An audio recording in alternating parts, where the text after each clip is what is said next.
you decide when to use an outside coach or an advisor for your senior leaders? What does exceeding your expectations look like? What's the value proposition that you want to see that separates average from good from great? I look at an outside advisor the way I think most people look at a personal trainer in the gym. And by that, I mean, most of us know what we're supposed to do to live a healthy life.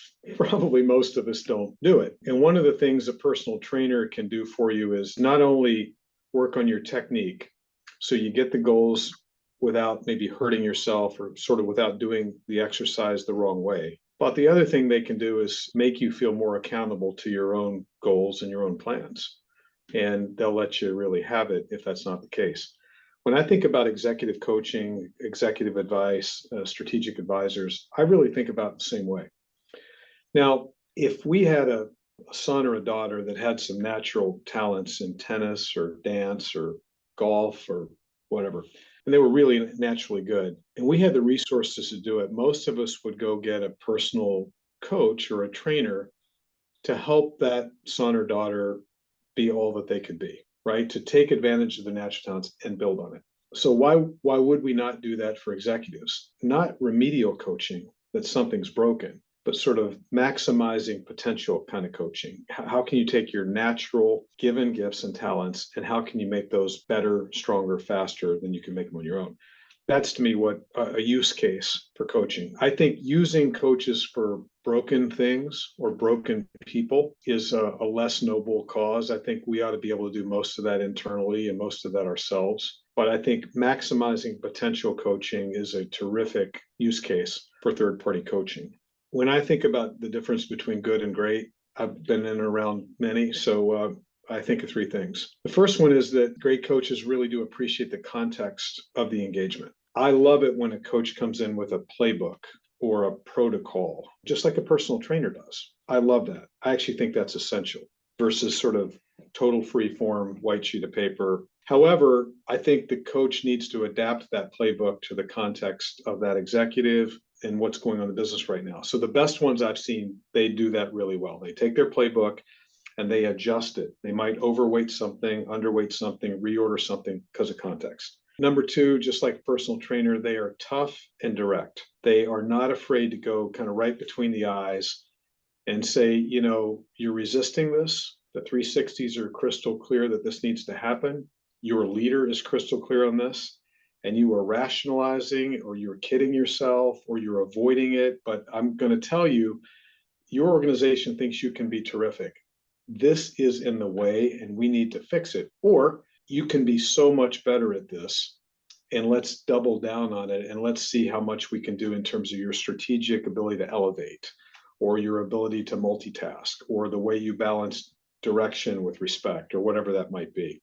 So tough and direct is the second thing that comes around. The third one is they have to be connected to the leadership of the company. So I do not buy, hey, Bill, I'm your coach. This is just going to be between you and me. We're not going to talk to your leader about this because this is about a trusted relationship. I'm here for you.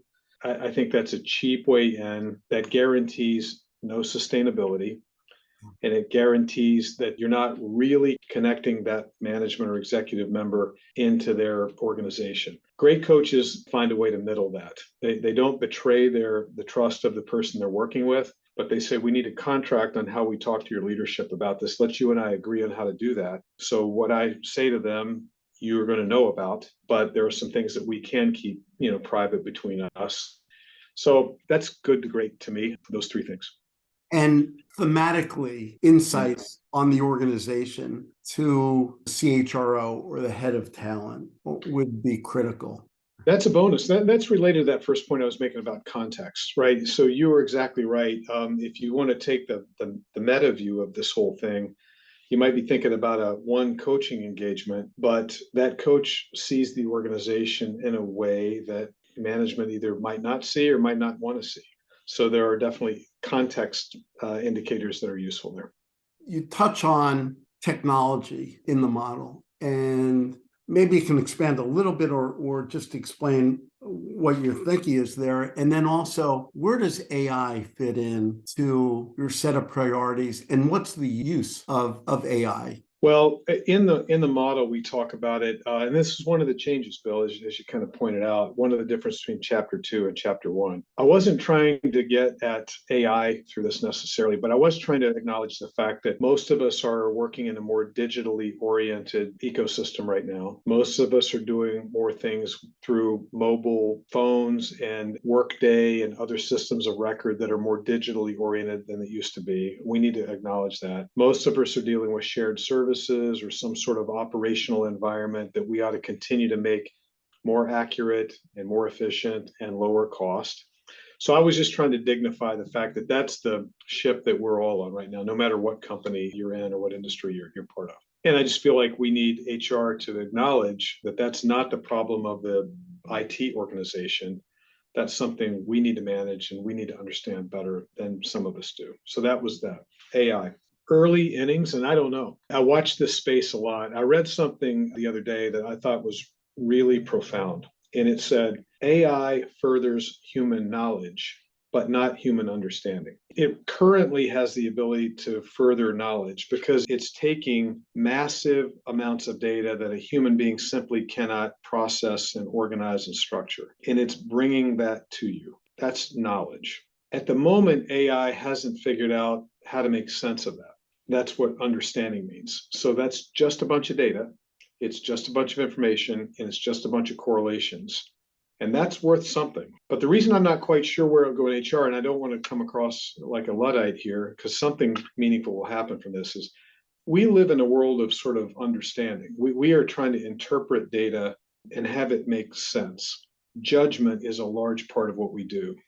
Take interviewing, right? People have been interviewing for hundreds of years, and still it's a little bit more predictive than a coin flip, right? We know that. Is AI going to meaningfully change that? I'm not sure. I'm not sure. It could, it may not. So to me, it goes in, there's a little, in the top right-hand corner of the model, there's something called the trend watch list. And this is like a parking lot for subjects like AI that we put into that, and we just kind of keep studying it. We keep thinking about it, and at some point, that could form the basis of a chapter 3 of this model when it gets kind of large enough or significant enough that we promote it and incorporate it into the work. It's too early for that to happen yet, but it's a very important space to watch. That's at least how I think about AI. Yeah, for now, I reject that AI is useful for making the decision itself. But clearly, there's some element of the data feeds to make judgment more or evaluation more exacting. Yeah, IBM came out with Watson Health a few years ago. They spent an enormous amount of money, and you'll have to look long and hard to find sort of more talented engineers than you could find at a company like IBM. And to me, that point about they furthered knowledge, but not necessarily understanding, that's a good example of it. I mean, they digested everything that had been written in journals and whatnot about, for example, cancer and how to think about diagnosis and treatment of cancer. And you would think that that exercise would have resulted in very, very meaningful improvements in cancer outcomes. It didn't, or at least it hasn't yet. And then any oncologist you would talk about would say, well, there's a judgment and a pattern recognition kind of thing here based on my experience that is non-zero. It's meaningful. Some think it's 100, some think it's 20, but it's some percentage of success and outcomes. I think you could think about talent the exact same way. Love the information, might rule out some really bad practices, point us in the direction of better practices, but people that are looking for instant coffee, push this button and here's the outcome, I don't believe that's the most likely case here.